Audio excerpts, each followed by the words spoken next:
পড়ার বিষয় পক্ষ থেকে বলছি, তোমরা যারা ক্লাস 12-এ পড়ো এবং যাদের শিক্ষা বিজ্ঞান বা এডুকেশন আছে তাদের জন্য এটি খুব গুরুত্বপূর্ণ ভিডিও নিয়ে এসেছি। ইতিপূর্বে আমরা পড়ার বিষয় পক্ষ থেকে গ্রুপের অবজেক্টিভ দেওয়া হয়ে গেছিলো, যেখানে তোমাদের 14 নম্বরের অবজেক্টিভ থাকবে। আজকে আমরা গ্রুপ বি অর্থাৎ চতুর্থ অধ্যায় থেকে অষ্টম অধ্যায় পর্যন্ত যে অবজেক্টিভ থাকবে তার প্রথম পার্ট নিয়ে হাজির হয়েছি।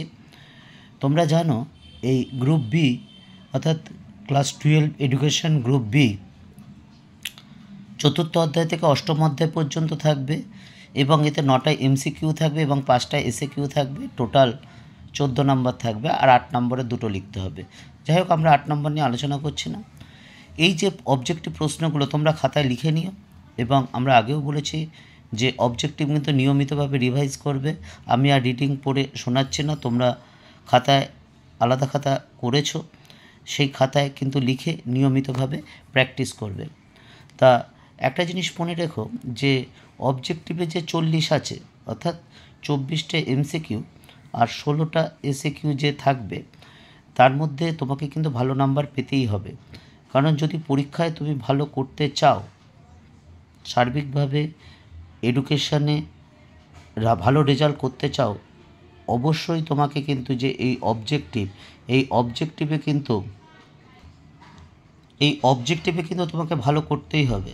কারণ এই অবজেক্টিভে যদি তুমি মিনিমাম 37-38 পেয়ে যাও এবং 40 পাওয়া সম্ভব, তার জন্য অবশ্যই একটু পরিশ্রম করতে হয়, নিয়মিতভাবে অবজেক্টিভ রিভাইজ দিতে হয়, নতুন করে পড়তে হয়, আবার রিভাইজ। খালি অবজেক্টিভ রিভাইজ ছাড়া কিছু নেই। তোমরা এইটা যদি করো এবং অবজেক্টিভে যদি তোমরা ভালো নাম্বার পাও, তাহলে দেখবে যে তোমাদের এডুকেশানের এইভাবে যদি অবজেক্টিভ পড়ো তাহলে দেখবে তোমরা কিন্তু অবশ্যই অবজেক্টিভে খুবই ভালো নাম্বার পাবে। এবং আমরা যে অবজেক্টিভগুলো দিয়েছি আমরা কোনো চ্যাপ্টার ধরে দিইনি, আমরা দিও না। যে 4টে সাবজেক্টের অবজেক্টিভ করা আছে, হিস্ট্রি, পল সায়েন্স, ফিলোসফি বা এডুকেশন।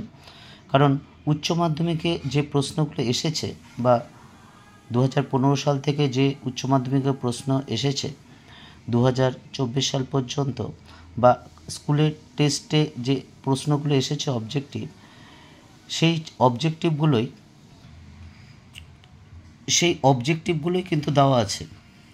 এবং আমরা যে 4টে বিষয়ে অবজেক্টিভ আমাদের চ্যানেলে আছে সেইগুলোই আছে। কারণ আমরা প্রথম থেকেই দেখবে যে কোনো চ্যাপ্টার ধরে অবজেক্টিভ দিইনি, আমরা যেরকম ধরে তোমাদের উচ্চ মাধ্যমিকে প্রশ্ন আসতে পারে, যেগুলো আসে আর কি অবজেক্টিভ, সেই অবজেক্টিভগুলোই কিন্তু রেখেছি।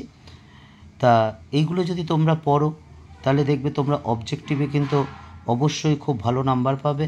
এবং তোমরা কলেজে একটা ভালো কলেজে ভালো বিষয় নিয়ে, তোমার পছন্দের মতো বিষয় নিয়ে, সব বিষয়ই ভালো, তোমার পছন্দের মতো বিষয় নিয়ে, তোমার পছন্দ মতো জীবিকার দিকে, তোমার যেটা পছন্দ হয়, যেটা তোমার ভালো লাগে, সবই ভালো, সেই পছন্দের দিকে এগিয়ে যেতে কিন্তু অনেকটাই পারবে।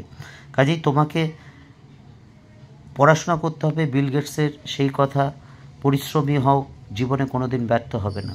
কাজে তুমি যদি এখন থেকেই পড়াশোনা শুরু করো, তোমরা রুটিন পেয়ে গেছো উচ্চ মাধ্যমিকে, মার্চ মাসের 1 তারিখ থেকে 2 তারিখ থেকে পরীক্ষা।